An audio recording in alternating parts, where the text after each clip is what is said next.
বিষয় রয়েছে সম্পূর্ণ ভিন্ন। যাই হোক, আমার 22,000 ফলোয়ার্সের একটি আইডিয়া আছে, ওখানে নিয়মিত প্রায় কোরআন হাদিস থেকে কিছু অংশ পড়ে শোনানো হয়। অন্তত পক্ষে এখানে 10 জন ফলোয়ার্স 50টা ভিউজ পর্যন্ত হয় না। কিন্তু আজকে দেখেন যুব সমাজ কোন দিকে ছুটছে।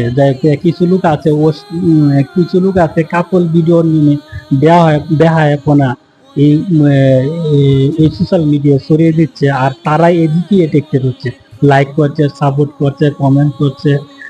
তারা এদের প্রতি তাদের ওগুলার প্রতি তাদের আসক্তি।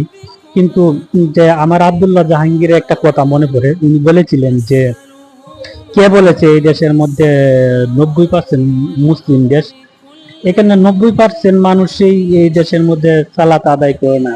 এখানে ইসলামিক শাসন কিভাবে কায়েম করা যায় এই নিয়ে চিন্তা ভাবনা হচ্ছে।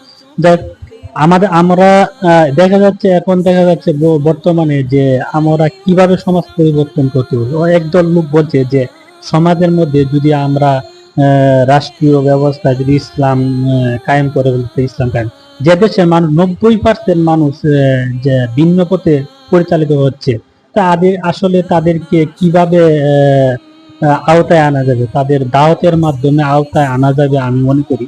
যাই হোক, আপনি কয়জনকে শাস্তির আওতাভুক্ত করতেন? যে দেশের মানুষ 90% মানুষ ইসলাম বুঝে না, ইসলাম সম্পর্কে জানে, ইসলাম সম্পর্কে জ্ঞান নেই, তাদেরকে জোর করে ইসলামে বাইব্রেট করা যাবে?